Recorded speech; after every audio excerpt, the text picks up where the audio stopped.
Welcome to today's episode of Steady Improvement. We are going to talk about the psychology of pricing. Aim high or start low. When you're buying, you should use one way, and when you're selling, you should use another. Let's dive into it. There are many psychological aspects when it comes to price. And there has been a ton of research done in this area because if there is a way to do it to increase sales, it will give you an edge. Are there any advantages to starting with a really high price? Yes, there is, but here's a good twist to it. Let's say that you work in a clothing store and there comes in a customer who wants to buy a new coat. New sales reps might sell themselves short and go to a coat that looks very nice but also has a low price to increase the likelihood of the customer buying it. And the customer might see it and buy it for a price tag of $150. In this case, the sales rep has no idea if and how much the customer could have paid for a coat. He might be able to buy a coat for $1,000 or maybe $500. Here is why I would recommend you using another tactic when it comes to this type of case. You should aim really, really high and then go low depending on the reaction and feedback you get from the customer. Let's rewind and start over. You meet the new client that are looking for a new coat. Instead of selling yourself short and taking the safe card and showing the client the $150 coat, you go to the top of the line $1,000 coat. Try to show the most expensive coat you have in the store. What happens here is 1, the client buys it, or 2, he thinks it costs too much money. Now you can start negotiating to why the coat is the best buy or show the customer another cheaper coat. You now go to the coat you have at only $500. Half the price of the other one he just saw. And now the client might be really liking this one and he thinks when you pitch this coat, it's half the price of the other coat, but as good or even better. I take it, sold. This scenario could have gone in many different ways, but the key point here that I would like to highlight is the psychological game when it comes to pricing. And if something is expensive or cheap, is almost in comparison to what we compare it with. And to launch the customer up to space is something very smart.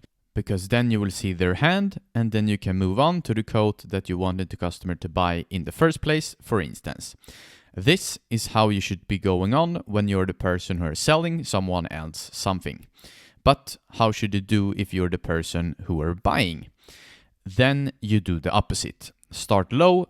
And it's also the term which is called for anchoring. It's like the same thing when you put the anchor out in a boat. Let me give you an example. Let's go back to the coat store, but now the roles are reverse.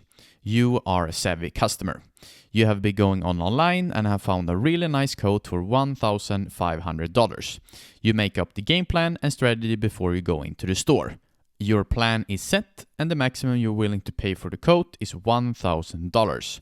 Now it's showtime. You go into the store and then you find a salesperson who greets you with a big smile and welcome you today. You chit chat and then you tell the salesperson the coat that you have found on the web and he takes you to the coat, asks what size you have and then he brings the coat in. You try it on and love it. The salesperson sees it and now he thinks, yes. Today I have an easy sale, but today will be the opposite. You tell the salesperson that you really love the coat, but have seen a similar one in another store for a lower price. The salesperson now might ask what kind of price the other coat had. Now you're smart and it's going to be a little uncomfortable, but you say $500.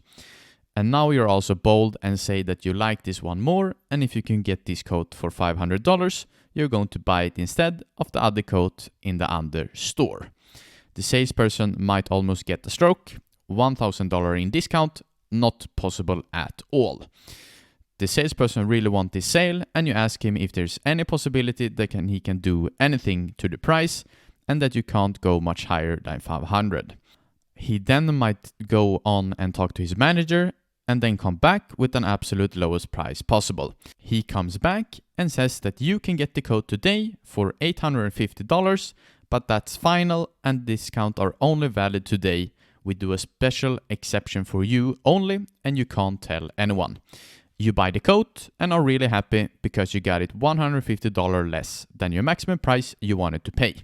Why anchoring works so well is because you go so low that the salesperson gets blown away and might get angry and frustrated, and what happens here is that 9 out of 10 times the salesperson shows their hand directly and comes back with the lowest price possible. This concept is called anchoring and is a great tool for you to have in your toolbox as a salesperson.